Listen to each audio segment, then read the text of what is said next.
Pra ser sincero, no ano passado, se eu não voltasse pra terapia, eu não estaria aqui hoje falando sobre arquitetura.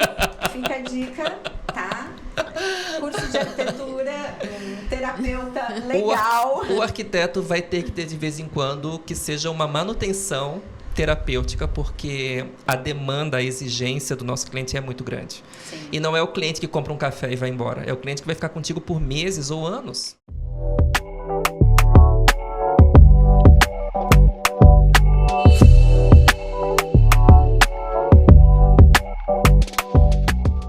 Sejam todos bem-vindos ao podcast ID Arq.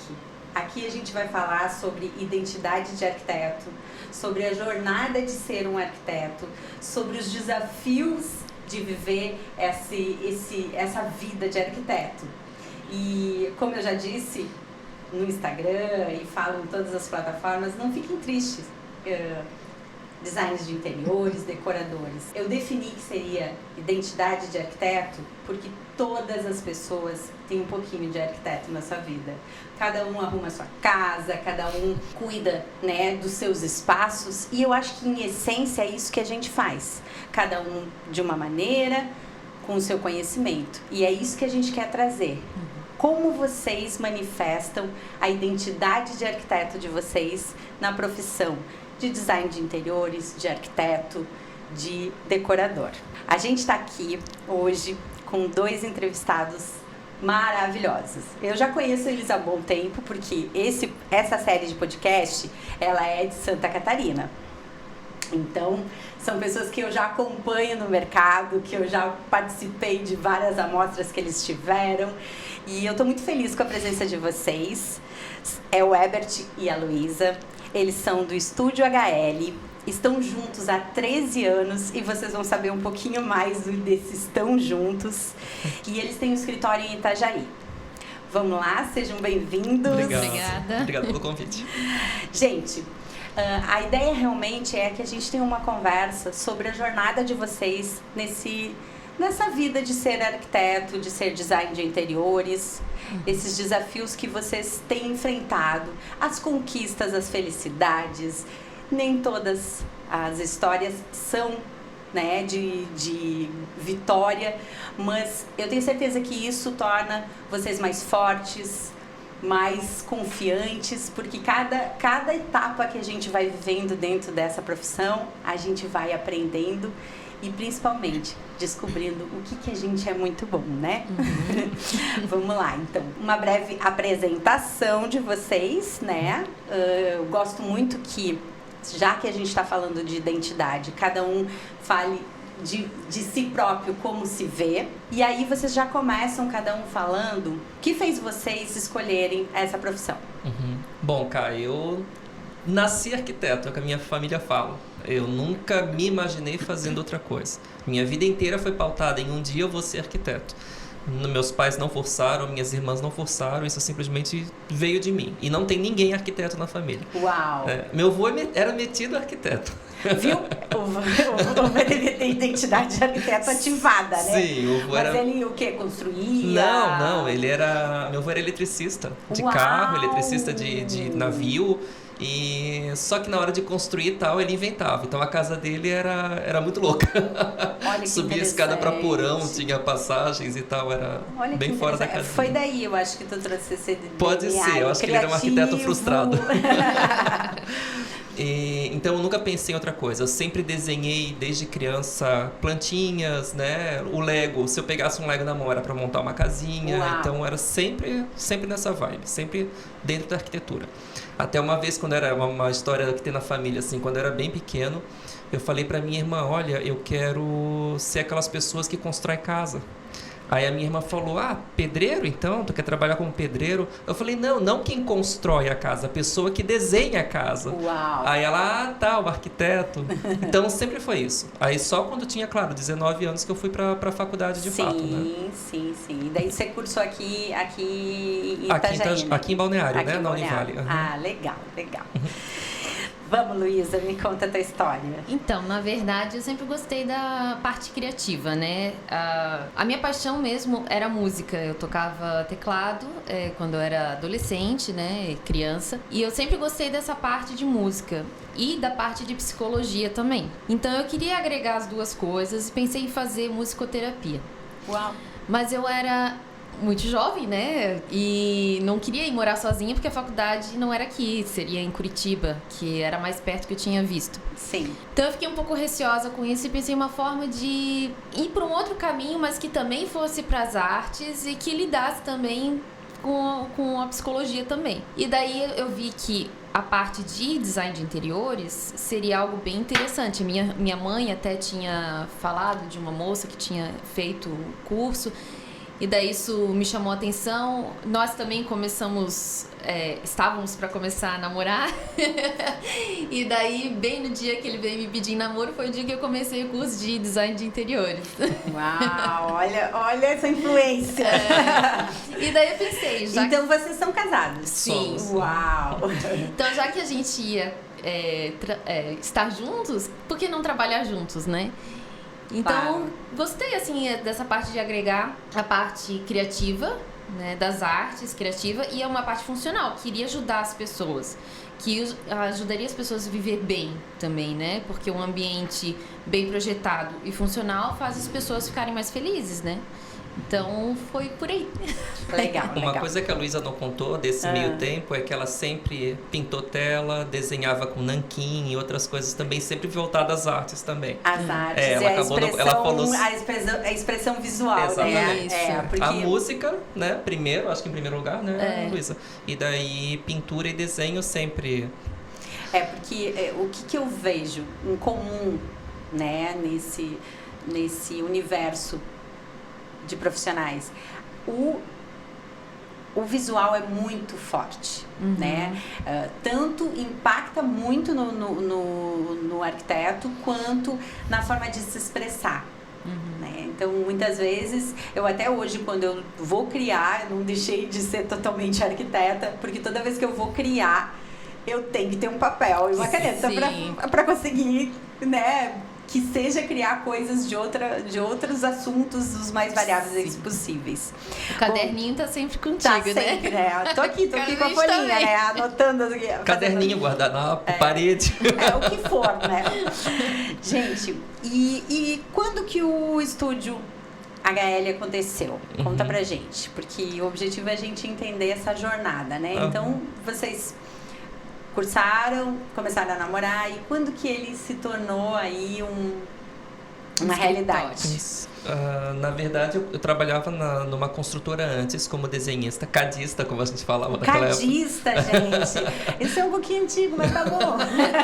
Eu fiz AutoCAD no R12, imagina, é muito antigo. É muito antigo, né? De novo, eu comecei a trabalhar numa construtora com 16 anos como cadista. Né? Sim. Aí, quando a gente já namorava, a Luísa trabalhava numa loja de papel de parede, persiana, cortina, que é a nossa parceiraça até hoje. E daí surgiu a oportunidade de participar de uma feira de mobiliário, decoração e tal. E daí nós botamos um stand não oferecendo produto, mas oferecendo serviço. Uau! Isso em 2010. E deu muito certo. A gente saiu dali com vários contratos e clientes fechados. Que foi o que começou a criar a própria gama do Estúdio HL, a gama de clientes, né? A carteira de clientes. E nós temos clientes daquela feira até hoje. Até hoje. Inclusive executando agora, nesse momento. Olha que coisa maluca, né? Olha a dica. Vocês foram completamente contra-intuitivos, né? E foram ousados, porque, né?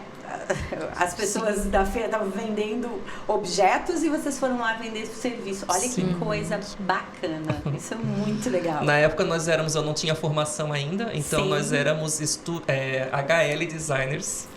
Aí depois, quando eu me formei na arquitetura e tal, que foi um ano e meio depois, 2 anos, daí a gente formou de fato o Estúdio HL. Entendi. Mas começou em 2010. Entendi. Uau. Que legal. Bom, vamos para as minhas perguntinhas. A gente não tem todo o tempo do mundo, que eu queria aqui saber todas as histórias. E essa história que tu trouxe foi muito legal. Eu queria que vocês pontuassem um pouquinho hoje, dentro da estrutura que vocês têm. Vocês não me falaram, hoje são de profissionais dentro do escritório só vocês dois, como é que vocês fazem a dinâmica, né, do escritório, assim, eu queria que vocês pontuassem, e como a tecnologia hoje está envolvida nesse processo, né, nesse processo de atender os clientes, de fazer os trabalhos, enfim, como vocês veem isso dentro do escritório de vocês? Bom, a gente trabalha basicamente nós dois, né, a gente tentou manter só nós dois por muito tempo. Em alguns momentos a gente precisou contratar mais alguém para estar junto ali, mas era mais variável. Aí agora nós estamos há algum tempo, uns 2 anos, com um bote salva-vidas, que é o Jonas. O estagiário? Isso, que é o nosso socorro para todos os momentos. Eu fico mais na parte de projeto e acompanhamento de obra, que é aquela loucura. A Luísa faz a parte mais de projetos e gerenciamento do escritório, financeiro e tal, e o Jonas é toda a parte de complementares e toda a parte que o estagiário faz, que é tudo, né? Que é tudo... de tudo um pouco. De tudo um pouco. Ai, que legal, que ótimo. Mas ele tá fazendo o quê? Arquitetura. Arquitetura. Uau, tá quase se formando já. Ele nos salva principalmente nos detalhamentos, né? Sim. Que toma bastante tempo, então... Ele tem ajudado muito mesmo. Mão na roda. Uma coisa que a gente nunca abriu mão, assim, às vezes até as lojas de marcenaria, por exemplo, falou assim, não, vem aqui, explica o que tu quer, a gente modela e tu só atualiza, só corrige e tal. Uma coisa que a gente não abre mão é de projetar tudo, todos os detalhes, assim, todo o detalhamento de móveis, de marcenaria, de marmoraria, a gente gosta de detalhar tudo, o que demanda muito esforço mental e tempo, né? Muito trabalho também. Sim, então é tudo modelado e é tudo detalhado também dentro do escritório. Vai para os nossos fornecedores detalhado. Então essa parte do detalhamento que daí passa para o Jonas, porque se a gente for tentar fazer tudo, a gente não dá conta, né? E a gente, quando vai elaborar os projetos, pensar em cada elemento, né? Então, o que tem de novo, o que a gente pode usar que é mais recente, né? Que atenda às necessidades do cliente. A gente também usa a tecnologia no escritório no sentido de automação, né? Dos ambientes, automação de persiana, automação de iluminação. A gente procura agregar isso no projeto. Claro que nem todos os clientes dá para fazer isso, né? Não, mas a tecnologia, eu te digo assim, hoje, por exemplo, qual é o WhatsApp é quanto por cento do teu trabalho? Tecnologia do teu trabalho no desenvolvimento, porque hoje vocês usam quais os programas que vocês usam, se vocês têm alguma plataforma de gestão do escritório, entendeu? É mais nesse sentido mesmo, Tá. Então, na questão da tecnologia, a gente usa muito o WhatsApp, né? Isso é bem comum.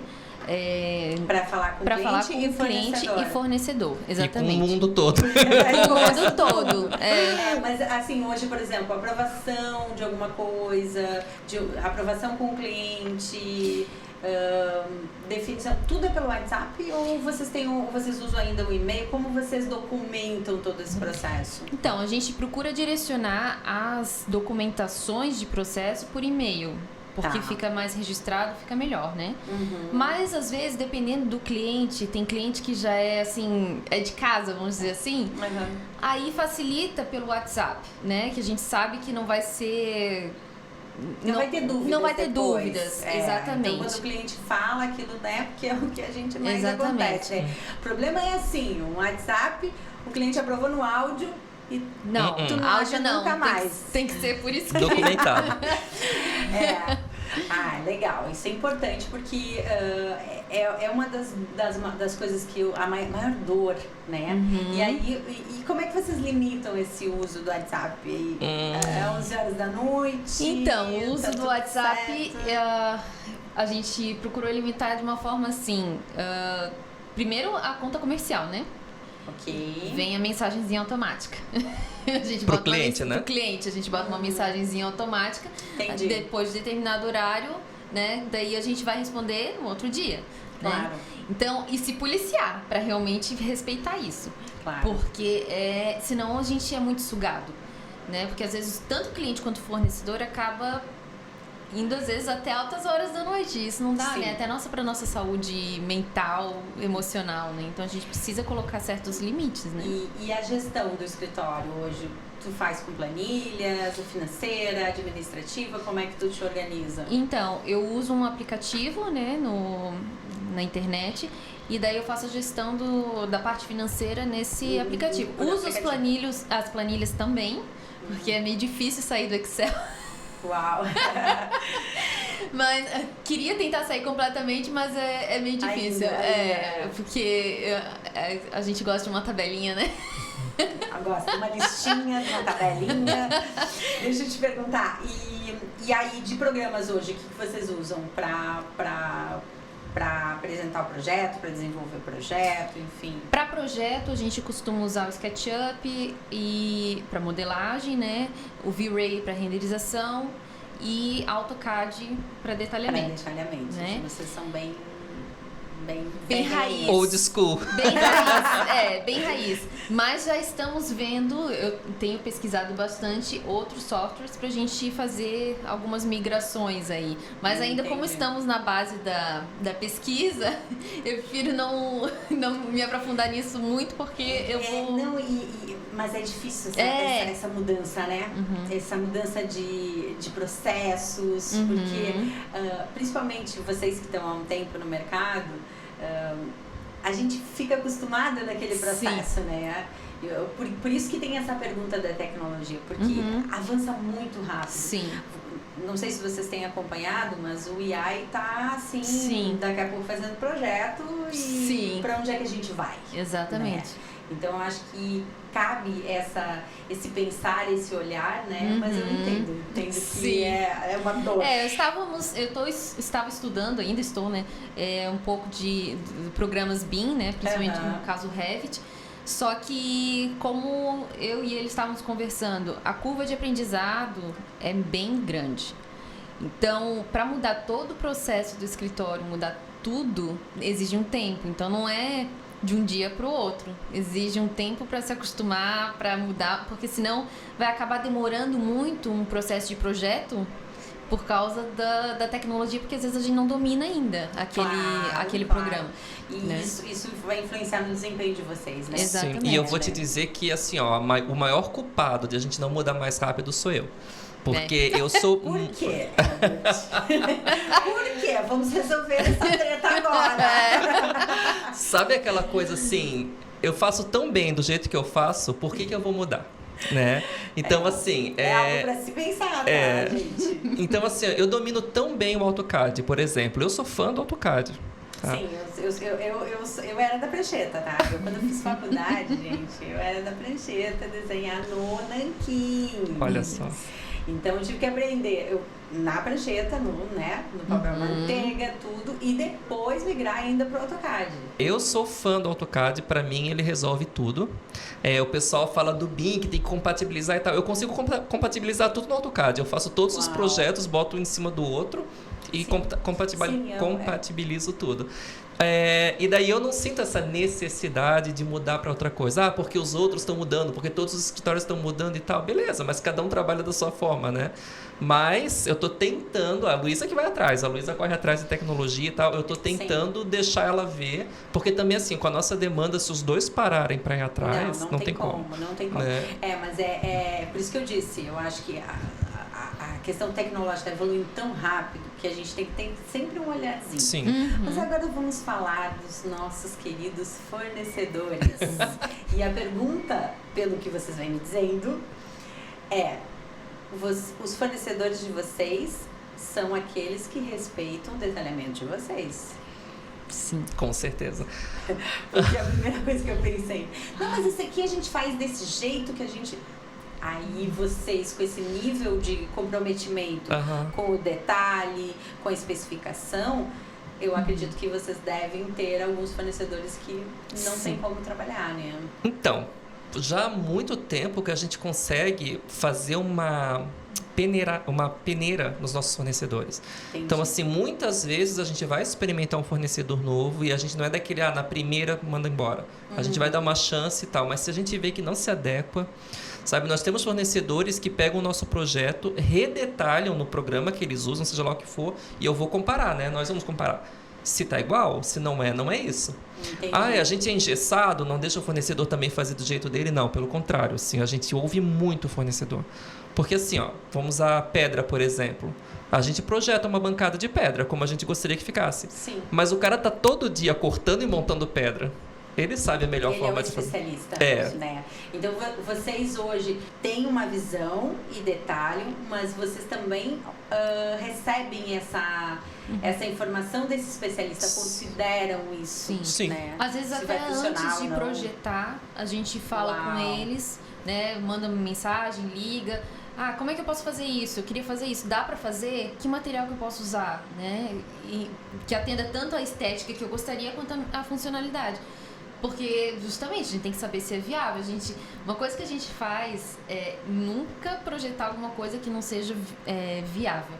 Entendi. Que seja executável. Exatamente. Porque legal. não é só assim que nem até algumas pessoas até de mão de obra falam, arquiteto só projeta, só vê o que está no papel, mas não é... Faz o que quer. Faz o que quer, mas não é assim. Prateleira voando. Não é assim, a gente sempre vai ver, dá para fazer e como. Sim. Isso é muito importante, né? Eu acho que a gente já está num nível hoje de profissionais que tem essa consciência, né? Mas a gente tem aquele resquíciozinho de profissionais, né? De profissionais que projetaram cidades ideais, que tinham aquela visão mais futurista né? Da arquitetura, um pouco mais lúdica. Sim. Que não se preocupava muito com a execução. Né? A gente ainda tem alguns resquícios disso e eu acho que a gente leva muito mais a fama, né? Os profissionais hoje levam muito mais a fama desse passado do que efetivamente do que é feito hoje, né? Sim. Porque... Uma coisa que eu sinto muito também, cara, é assim, recém-formados ou arquitetos novos, né? Eu sinto muito assim, talvez uma insegurança, uma necessidade de se colocar como eu sou profissional dentro da obra. E daí acaba bloqueando qualquer coisa que vem externa. Então, o fornecedor dá uma sugestão, ele não aceita, não, eu sei como se faz, eu sou profissional. Eu vejo muito isso acontecer. E eu acho que isso é um cuidado que a gente tem que tomar. Por exemplo, paginação de piso, né? A gente pega a planta, pega o tamanho do piso, pagina ele todinho, fica perfeito. Às vezes, chega na obra, o seu Zé, que vai assentar o piso, fala assim, olha, Herbert, se eu começar daqui para cá, não vai mudar o teu projeto e eu vou conseguir economizar mais, ou vou recortar menos. Por que não? Sim. Não, seu Zé, vai lá. Se vai ficar bom, se vai ficar como eu imaginei, pode fazer. Por que não? Essa habilidade de você que está mais na obra, né? De você entender que o que você projetou, quando vai ser consolidado, ele depende do ambiente, das condições, das pessoas. E essa compatibilização, né, que é feita tanto a nível de projeto, ela tem que existir no nível de obra também, né? Nesse relacionamento. Eu também acho que isso acontece muito, né? E tu diria que essa arrogância, né? Porque Sim. O reizinho que nasce no dia da formatura. Essa arrogância que todo mundo acha que a gente tem, que o arquiteto tem, ela tem a ver com insegurança. Tu diria isso? Eu acho que sim. Assim, essa necessidade de se impor no mercado. Sim. De mostrar que eu também sou bom. Talvez. Eu também sei. É porque o que acontece no nosso meio é que a gente nunca acha que está pronto o suficiente. Por quê? Porque tem tanta demanda, tanta gente ensinando, principalmente agora com o Instagram, né? Todo mundo dando Pinterest. curso, dando curso disso, dando curso daquilo, sempre tem algo melhor para ensinar, né? Todo mundo vende conteúdo. Todo mundo vende conteúdo e dá uma insegurança assim, a gente nunca está pronto o suficiente. Né? Mas a gente tem que trabalhar isso na nossa mente. Não, a gente está pronto. A gente tem uma bagagem, né? Tem bastante coisa para fazer. Principalmente essas pessoas aí entra uma coisa que eu sempre falo. O problema é a comparação. Sim. Gente, não dá para se comparar com outro. É impossível. Se compare com si mesmo. Como você estava um ano atrás, como você está agora. E você vai ver muitos resultados, você vai ver uma diferença gigantesca e isso vai te dar autoconfiança. É isso que eu sinto, assim, muito forte. E aí, tu acorda todos os dias, olha o Instagram das pessoas que você gostaria de ser e não as pessoas que você modela. E essa é a grande chave disso aqui que eu tô fazendo. Por quê? Porque modelagem não tem a ver com cópia, com plágio, com fazer igual, gente. Tem a ver com você ver as condições que ele tem, da onde você está enxergando as condições que ele tem e como ele está resolvendo as questões dele. E aprende esse olhar, aprende essa capacidade de ver. Sim. Queria contar para vocês, agora que a gente falou disso, uma história da minha faculdade. Que eu acho isso, assim, fantástico. Eu entrei na faculdade e a primeira cadeira de projeto, lá eu fiz 3 universidades. Quero anos de faculdade. Datas, não falarei, não revelarei, não. Isso foi... eu não sei quando foi, mas eu tinha 17 anos. Olha, entrou cedinho na faculdade. 17 anos. E lá em Pelotas, na UCP. E muito legal, tinha uns professores antigão, assim, sabe? Daqueles, assim, que a arquitetura, eu acho que eles suavam e saía arquitetura, assim, sabe? Era uma coisa fantástica. E a primeira cadeira de projeto era simplesmente a gente fazer uma maquete, trabalhando os 4 conceitos, que era ponto, linha, plano e volume. Isso. Neufert. Tamo bem, hein? Tamo bem, gente. Neufert ou Xing, um dos dois que falava sobre isso. Só faz uns 20 anos, mas que eu tô lembrando disso. Mas bora lá. Enfim, e aí a gente fez uma mega maquete, então a gente já entrei em contato direto com maquete. Então a gente fez uma mega maquete de um terreno que existia da cidade. E esse terreno tinha um formato completamente, né, não regular. E a gente tinha que fazer esses projetos. Eram 4 projetos que a gente tinha que executar. E aí, sabe o que aconteceu? Meu primeiro projeto, eu inspiradíssima em Oscar Niemeyer, achando aquilo maravilhoso, primeiro contato com a arquitetura, sabe, super empolgada, fiz um projeto que era ponto. E daí tinha volume, enfim, né? E fomos para a apresentação de projeto. Quem nunca viveu isso? Pelo amor de Deus, me fale. E aí cheguei lá, eram 2 professores e mais 2 chamados para dar mais terror para os alunos. Mas isso no primeiro semestre já, de cara, primeiro trabalho. Tortura psicológica. Tudo, enfim. E aí eu botei o meu projeto, expliquei, né? Ele tinha um volume, ele tinha uns... enfim, bem Oscar Niemeyer mesmo, tá? Bem modelado, assim. E aí, sabe o que eles fizeram com o meu projeto? Simplesmente fizeram isso aqui com o meu projeto. Eles pegaram o meu projeto e botaram ponta cabeça em cima de um terreno de espelho, que daí representaria o espelho d'água. E aí, gente, imagina, primeira apresentação, primeiro semestre de arquitetura, sabe qual é o impacto que isso teve em mim? O projeto, ele era bom, ele ficou sensacional. E aquilo mexeu tanto com a minha cabeça que hoje eu carrego até hoje essa história. Por quê? Porque tudo pode ficar melhor, só muda o jeito de olhar. Sim. Não planeja as coisas de um jeito e fica só olhando dele, sabe? Muda as perspectivas. E aí é uma coisa que eu sempre falo, qual a diferença entre uma coisa e a mesma coisa? É só como você vê ela. Então pega o teu projeto, vira de ponta cabeça, joga pra lá, joga pra cá, porque ele pode ficar espetacular. Tu falou uma coisa que eu repito muito, assim, e falo muito pros meus estagiários quando a gente tem no escritório ou em casa cor e tal, geralmente são estudantes de arquitetura. Eu sempre falo pra eles, terminou o projeto? Terminei. Beleza, fecha o computador e vai dormir, passa um fim de semana e depois volta pro projeto. Tu vai mudar alguma coisa. Porque é bem o que tu tá falando. Nunca é pronto de uma vez. Sempre tem o que melhorar, tem o que mudar, sempre... né? E, gente, se vocês pegarem um projeto de, sei lá, 3 anos atrás, vocês fossem... Total. Mudariam ele. Sim. Então, essa é a essência do arquiteto? Primeiro, é olhar as coisas de outras formas, né? E entender que nada tá pronto, tá tudo sempre podendo ser melhor. Tanto é assim que a gente vive fazendo reforma, não é? Vive fazendo mudanças, porque nada não... Tá, gente, e agora vamos pra perguntinha. Muito boa a tua história, legal. Gostasse? Ai, que bom.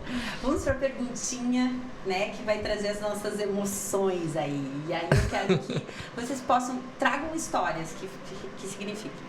Vocês já pensaram em desistir?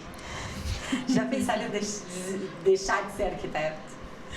Já. Então, fechar o escritório, vou fechar esse escritório, eu não quero nunca mais isso. Olha... Já a vontade dele, às vezes, é fazer isso e abrir uma cafeteria. Abrir uma cafeteria. Uau! Sabe o que eu falo da cafeteria? O cliente chega no balcão e fala assim, olha, eu quero um café. Aí você entrega o café. Ele vai dizer assim, olha, o café tá amargo. Aí você vai colocar açúcar. Aí ele vai dizer assim, não, agora tá muito doce. Eu pego ali os 5, 6 reais que ele pagou, devolvo pra ele vai embora e pronto. Ninguém se estressa. Não é? O cliente da arquitetura, não. Quando o cliente não gosta, ele não vai gostar, não importa o que tu faça. Ele sempre vai achar algum defeito. E tu tem um contrato, E tu tem um contrato, tu é obrigado a concluir. Tu tem que ficar um tempo com a pessoa, né? E é meses, muitas vezes. Então, né? assim, isso... Mas assim, vamos nessa. E o que faz vocês continuarem? Então, tem muitas coisas envolvidas. Uau. Pra ser sincero, no ano passado, se eu não voltasse pra terapia, eu não estaria aqui hoje falando sobre arquitetura. Fica a dica, tá? Curso de arquitetura, terapeuta legal. O arquiteto vai ter que ter de vez em quando que seja uma manutenção terapêutica, porque tu sabe, tu trabalhou com isso por anos, né? Sim. A demanda, a exigência do nosso cliente é muito grande. Sim. E não é o cliente que compra um café e vai embora, é o cliente que vai ficar contigo por meses ou anos. Sim, sim. Né? E eu sempre digo, você mexe em duas coisas muito importantes na vida do cliente, que é o sonho, né? O sonho, expectativa, ou um anseio que ele tem, e no bolso, né? E o bolso é o ego, não é o bolso em si, né? O quanto ele acha que ele pode, o quanto ele gostaria de fazer. Então, são dois pontinhos muito delicados e ainda que se ligam, né? Então, a gente tem que ter um pouco de habilidade aí, de terapia, capacidade de ler pessoas, e enfim. Sim. Agora, se vocês me dissessem, tá? O que vocês acham que é o maior talento dentro dessa profissão que vocês têm? O que é aquilo que vocês fazem e não dói pra fazer, sabe? Aquele momentinho que você diz, ai, que delícia, sabe? Porque eu acho que a vida como um todo, ela não é um mar de rosas, né? Ela tem altos e baixos, e eu não sei se vocês acompanham, eu já vi um vídeo que se é linear, a bolinha vai mais devagar, né? Se tem uns altos e baixos, parece que a bola vai mais rápido. Isso. Então faz sentido, né? Então, mas assim, tem aquele momento, né? Que você tá fazendo algo que aquilo realmente tem a ver com a tua essência. Vocês têm consciência hoje? Vocês já têm esse nível de entendimento? Qual é esse momentinho? Olha...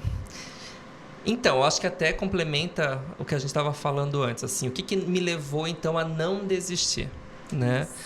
Como eu falei antes, uma vida inteira para ser arquiteto. Sempre quis ser arquiteto. Sou de uma família humilde. Para o meu pai foi, olha, para eu fazer uma faculdade de arquitetura. Sim. E eu agradeço imensamente meu pai e minha mãe.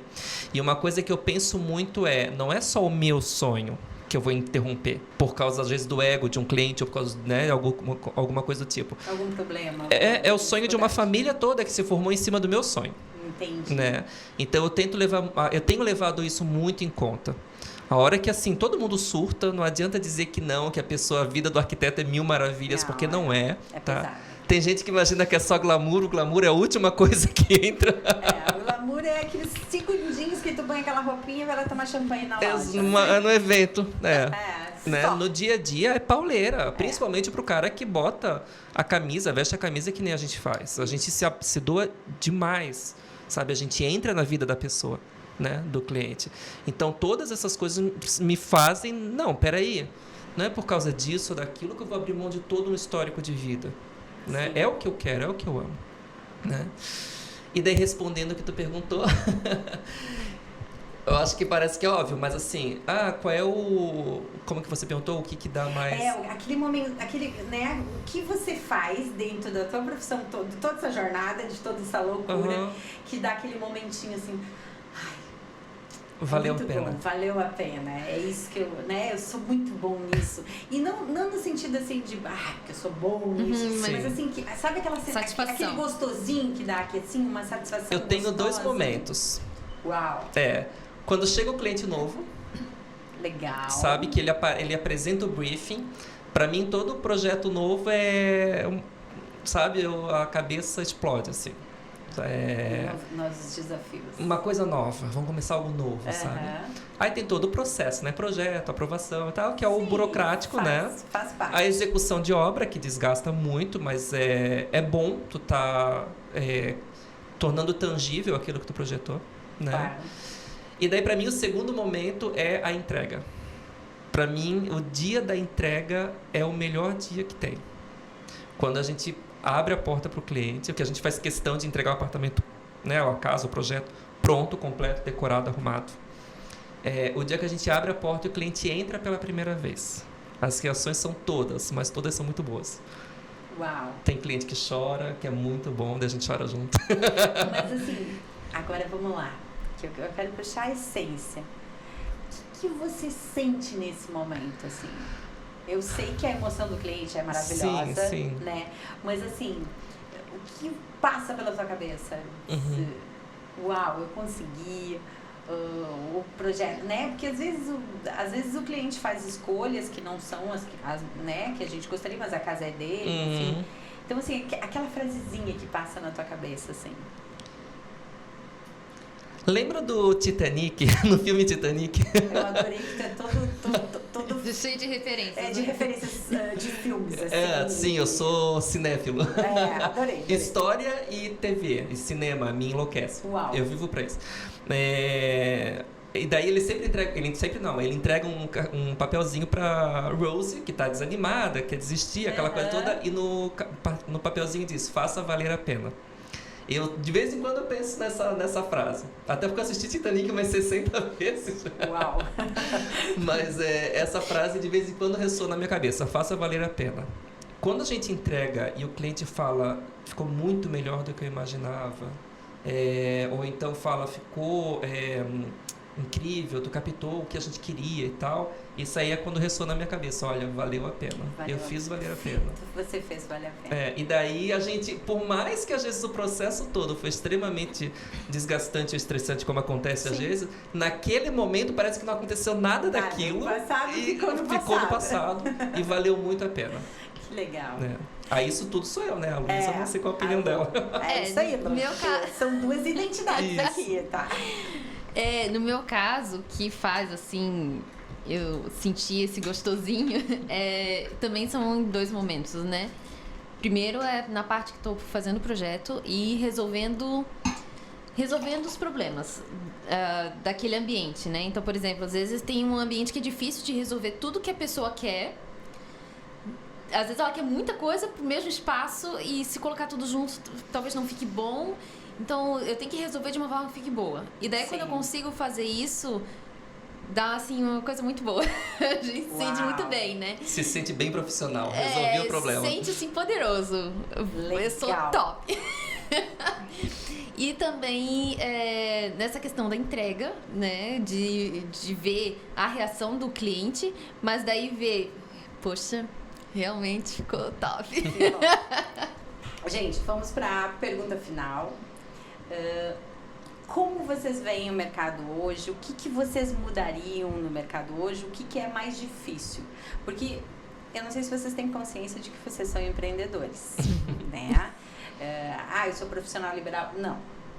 É mais que uma pessoa no ambiente mais que uma pessoa fazendo um serviço, você não é profissional liberal. Você é um empreendedor, tu tem um negócio. Se você tem um negócio, você está no mercado. Então, como vocês veem isso hoje? O que é mais desafiador? Enfim, compartilhem comigo esse olhar. Então, eu acho que o que é mais desafiador é justamente, principalmente nessa questão do empreendedorismo, é que isso não é uma coisa que foi ensinada nas escolas, nem que eu acho que deveria ser ensinado na escola. Na escola, antes da faculdade. Antes da faculdade. E daí é difícil tu aprender isso ao longo quando tu já tá assim com o carro andando, vamos dizer assim, né? Porque tu começa sei lá, numa loja ou num escritório, e daí tu vai fazendo aquilo conforme tu aprendeu. E tu não é ensinado a ser empreendedor. Então é uma coisa assim que vai sendo construída ao longo do caminho, né? Então essa construção eu acho desafiadora, porque tu vai bater a cabeça, né? Doer. Vai doer. Então tu tem que aprender com isso, né? Então eu acho isso bem desafiador, esse aprendizado. Até porque, cara, a gente vive numa época que a informação... É clichê, todo mundo fala isso, né? Nós somos bombardeados por informação. E né? Porque hoje em dia o cliente, por exemplo, ele contrata um arquiteto, mas ele tem ali também um arquiteto no Pinterest, um arquiteto no Instagram, um arquiteto em todos, né? Antigamente, para ele ter acesso a um projeto externo, ele tinha que assinar uma Casa Cloud, uma arquitetura de construção. Hoje em dia é um clique no celular, ele tem toda a informação que ele quer, né? E a gente tem que trabalhar isso. Sim, tem que administrar. Isso. E daí, com toda essa demanda, é muito exigido de nós também muita demanda. Então, por exemplo, a gente tem que ser empreendedor também. Só que a nossa formação não é para ser empreendedor, é para ser arquiteto, né? A gente tem que ser vendedor, mas a nossa formação é ser arquiteto. A gente tem que ser psicólogo, mas a nossa formação é arquiteto. Ou designer, né? Então, isso demanda muito de nós também. Só que também, assim, o que ajuda nesse sentido? O bom fornecedor. Né? Vocês acham que o posicionamento de mercado tem a ver com um bom fornecedor? Tem. Tem, porque o arquiteto, dentro de uma obra, ele depende de milhares de fornecedores em mão de obra e tal. O que o arquiteto vende? O projeto.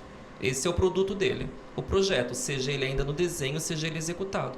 Mas quando a gente fala do executado, de entregar uma obra, ele depende de milhares de outras pessoas que vão tornar aquilo palpável, real, né? Se os fornecedores não entram junto, não são bons fornecedores, não fazem um bom trabalho, eu não consigo vender um produto bom, certo? Agora, quando o fornecedor é parceiraço, é aquele cara bom. Agora também tem uma coisa, né, Cá? Vestir a camisa, né? Vestir a camisa e trabalhar junto. Na hora que ele é nosso fornecedor, ele tá dentro do escritório junto com a gente. A tua equipe é de 3 pessoas? Não, minha equipe é de 1000, porque eu tenho um monte de gente trabalhando junto. Vários fornecedores, E o arquiteto, coitado, é o pivô naquela loucura. Dessa ciranda. Exatamente. É o que leva a culpa de tudo. Exatamente. E daí entra uma coisa que a informação complica para nós, arquitetos. O cliente tem também acesso a indicações. O seu fulano, o seu beltrano, o seu ciclano. Faz cortina aqui, faz pedra lá, faz não sei o que. Com preço mínimo. Com preço mínimo. E daí, como é que o arquiteto vai pegar alguém externo que ele não conhece o trabalho, mão de obra, vai colocar ali junto e vai conseguir fazer aquilo ficar bom. Às vezes a gente tem boas surpresas. Às vezes entra um cara que começa a fazer parte da equipe, mas muitas vezes não funciona. E daí a gente não consegue entregar a mesma qualidade do produto. E daí como é que o cliente vai receber isso? Porque na hora que ele recebe, ele não se importa mais se foi uma indicação dele, né? Sim, sob o guarda-chuva do arquiteto toda a responsabilidade, né? Exato, mas aí os bons fornecedores entram aí. E a confiança do cliente no nosso fornecedor. Isso é uma coisa que a gente pede muito. Acho que essa questão do apoio dos fornecedores, até de, vamos dizer, defender o arquiteto, o designer, porque sabe que a gente está fazendo o nosso melhor na obra, erros acontecem, né? Mas acho que é possível ter essa defesa, tipo, apoia o outro. Andar junto realmente, né? Exatamente. É o que eu às vezes tento falar para os nossos fornecedores, né? Mas a pergunta, e como vocês hoje se posicionam no mercado? Como o cliente chega a vocês? Quais as estratégias que vocês usam? Ou nós não temos esse problema? Como funciona tudo isso? A maior parte das vezes os clientes chegam através de indicação. Um ou outro pelo Instagram, não é muito frequente, né? Mas a maior parte das vezes é indicação ou mostra de decoração, né? A gente participou de 5 5 casa-cor, então Legal. nas mostras também a gente acabou adquirindo bastante cliente. Visitou a gente nas casas. Eu lembro do projeto de vocês que me chamou a atenção. Ele era muitos materiais. Lembra um que vocês fizeram que tinha muitos tipos de materiais? Isso é uma característica bem forte, nossa. Viu? Olha que coisa louca, porque isso faz muito tempo. Sim. O que vai fazer? A primeira foi em 2014. 15 anos. Não. Ano que vem faz 10 anos da primeira. Ano que vem vai fazer 10 anos da primeira. Ai, meu Deus. Calma. Calma, eu tô ficando velha mesmo.